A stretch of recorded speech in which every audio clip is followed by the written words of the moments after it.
নমস্কার বন্ধুরা, বনশ্রী কুকিং হাবে আপনাদেরকে স্বাগত।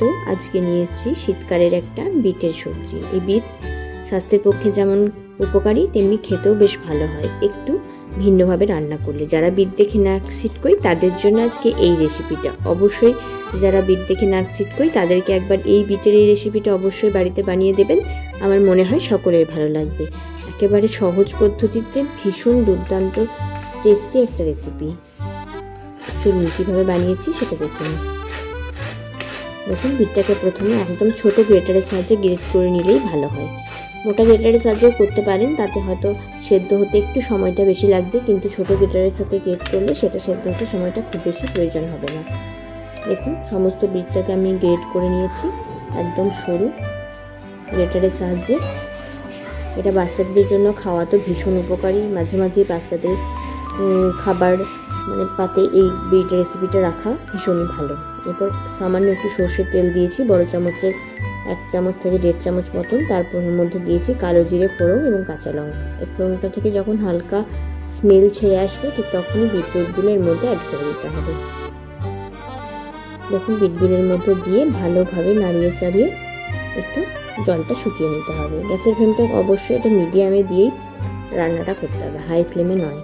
হাই ফ্লেমে দিলে বিটটা খুব সুন্দরভাবে সেদ্ধ হবে না, আর বিটের জলেই বিটটা সুন্দরভাবে সেদ্ধ হয়ে যাবে। একটু কষিয়ে দিতে হবে প্রথমে, যাতে মধ্যে থেকে কাঁচা গন্ধটা চলে যায়।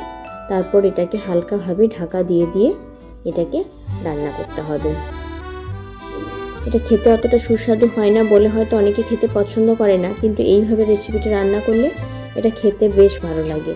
আর সবসময় তো সুস্বাদু খাবার খেতে হবে এমন কোনো মানে নেই, স্বাস্থ্যের কথা ভেবে এই ধরনের রেসিপিও খাওয়া উচিত। এরপর দেখুন ঢাকা দিয়ে দিয়ে যখন একটু জলটা শুকিয়ে এসছে তখন আমি এর মধ্যে নুন, স্বাদ অনুযায়ী লবণ এবং একটু চিনি ব্যবহার করেছি। তার সাথে দিয়ে দেবো সামান্য একটু হলুদ। খুব বেশি হলুদ দেওয়ার দরকার নেই, যেহেতু এটা নিজস্ব একটা রং আছে, তার মধ্যে খুব বেশি রঙের প্রয়োজন পড়বে না। এরপর এটাকে ভালোভাবে নাড়িয়ে চাড়িয়ে আবারও এটাকে ঢাকা দিয়ে দিতে হবে।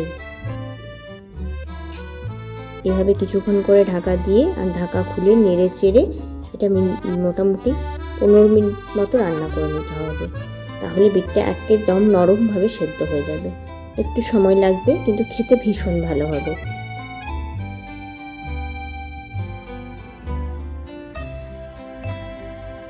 দেখুন আবারও নেড়ে চেড়ে আবারও একটুক্ষণের জন্য ঢাকা দিয়ে দেব। এরপর ঢাকা দিয়ে দেখুন অনেকটাই শুকনো হয়ে চলে এসেছে।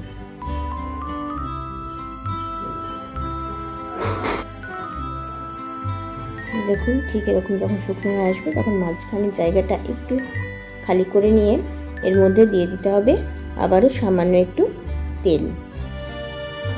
ছোট চামচের 2 চামচ মতো তেল আমি এখানে দিয়েছি। খুব বেশি দেওয়ার দরকার নেই, অল্প দিলেই হবে। এরপর এখানে ছোট চামচের 2 চামচ মতো দিয়ে দিয়েছি পোস্ত। আপনারা সাদা তেল থাকলে সাদা তেলও ব্যবহার করতে পারেন। এখানে আমি দিয়েছি পোস্ত। এই পোস্তটাকে এবারে একটু লালচে করে ভেজে নিতে হবে, যতক্ষণ না এর মধ্যে একটু মুচমুচে ভাব এসছে। একটু সময় নিয়ে মিনিট 3-4 একটু ভেজে নিলেই দেখবেন কালারটা একটু চেঞ্জ হয়ে আসবে, একটু লালচে লালচে হয়ে আসবে। আর এই লালচে লালচে হয়ে ভাজা হলেই পোস্তটা মুখে ঠিকলেই একটা কুটমুট কুটমুট ব্যাপার আসে, আর সেটা খেতে ভীষণ ভালো লাগে। আর পোস্তটা দিলে বিটরুটটার টেস্টটাও বেশ একটু অন্যরকম লাগে। এরপর পোস্তটা যখন লাল লাল হয়ে ভাজা হয়ে আসবে ঠিক তখনই সমস্তটা একসাথে মিশিয়ে নিতে হবে। এরপর এটা একদম ভাজা ভাজা করে নামিয়ে নিতে হবে।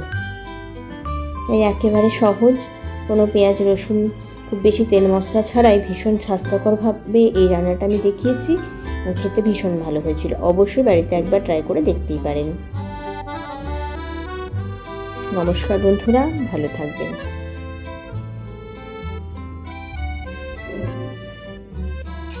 আর এরকম নতুন ধরনের রান্না যদি আপনার ভালো লেগে থাকে বা এই রান্নাটা যদি স্পেশালি আপনাদের পছন্দ হয়ে থাকে তবে অবশ্যই চ্যানেলটাকে শেয়ার এবং সাবস্ক্রাইব করে দেবেন।